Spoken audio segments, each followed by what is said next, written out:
تو انسان کو حسرت ہوتی ہے کہ کاش ایسی بلڈنگیں میرے پاس بھی ہوتی.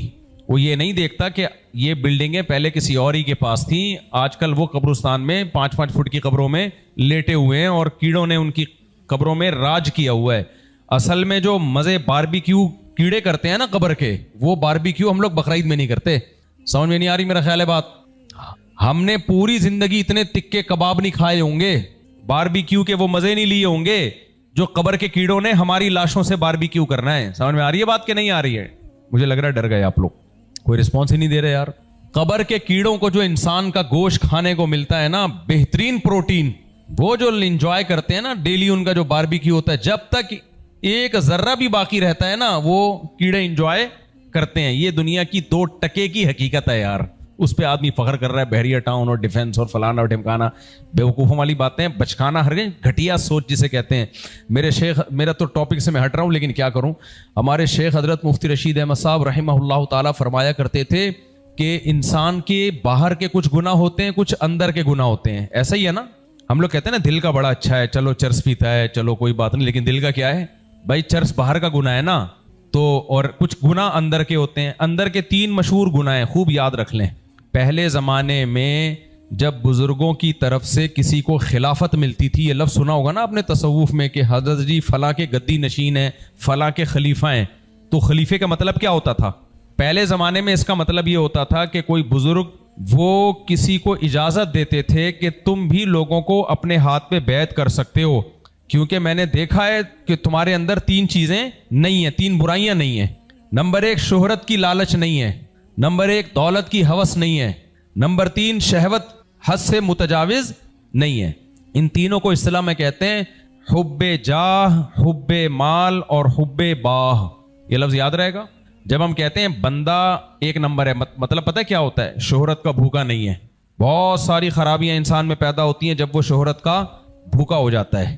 جب شہرت کا بھوکا ہوگا تو دوسرے کی عزت دیکھ کے جلے گا بھی, کیا خیال ہے, اور ہر جگہ چاہے گا میری ٹانگ اونچی رہے, ہر محفل میں بولے گا زیادہ. آپ نے دیکھا ہوگا کچھ لوگ مجلس میں بیٹھے ہوتے ہیں, آرام سے بات سن رہے ہوتے ہیں بڑوں کی, کچھ بیچ بیچ میں کیا کر رہے ہوتے ہیں, اپنا پروگرام چلا رہے ہوتے ہیں. ان کو اپنی ٹانگ اونچی رکھنے کا شوق ہوتا ہے. چپ کر کے سن لو بھائی, نہ جی سننا ہے ہی نہیں, سنانا ہی ہے ہمیشہ. سمجھ میں آ رہی بات کہ نہیں آ رہی؟ تو یہ شہرت کے کیا ہوتے ہیں؟ بھوکے. لالچ ہوتی ہے ان میں, جاہ کی لالچ, تکبر ہوتا ہے ان کے اندر, خود پسندی ہوتی ہے, یہ اندر کی بیماری ہے. دوسری بڑی بیماری ہے حب مال, پیسوں کی لالچ.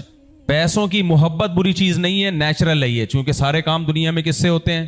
منہ سے بول لیا کرو نا, پیسوں سے ہوتے ہیں. وداؤٹ پیسہ کچھ ہوتا ہی نہیں ہے, تو وہ تو مجبوری ہے, پیسوں سے محبت کیوں نہیں ہوگی بھائی؟ لیکن ہوس, یہ محبت سے اوپر کی چیز ہے. ہوس بری چیز ہے. ہوس کا مطلب کیا؟ جب محبت ہوتی ہے جو اعتدال سے ہو تو انسان محنت کرتا ہے, کماتا ہے, حلال کی فکر کرتا ہے, اس کو پتا ہے بھائی دنیا کا سارا نظام کس سے چلتا ہے؟ پیسوں سے. اور یہ میں نہیں کہہ رہا, قرآن کہہ رہا ہے. بعض لوگ دنیا کی محبت کی ایسی نفی کرتے ہیں, یہ تکلفات اسلام میں نہیں ہے, کہتے ہیں پیسہ تو کچھ بھی نہیں ہے, ایسے کر رہے ہوتے ہیں, ٹکے کی حیثیت نہیں ہے. اسے کہو ٹھیک ہے اپنی تنخواہ پھر مجھے دے دیا کرو. کہہ رہے تھے میری نظر میں دولت کی 2 ٹکے کی حیثیت نہیں ہے. تو نہیں ہے تو پھر جاب کیوں کر رہا ہے؟ صبح صبح اٹھ کے 8 بجے آفس کیوں پہنچتا ہے؟ وہ طارق بھائی بیٹھے ہوئے ہیں نا, انہوں نے ایک واقعہ سنایا تھا, مجھے یاد آ رہا ہے. وہ بیٹھے ہوئے, وہ گواہ چشمدید موجود ہیں. انہوں نے بتایا کہ صدر میں کوئی بزرگ ملے ان کو, بڑی داڑھی ان کی, سفید داڑھی اور بڑا نورانی سا چہرہ.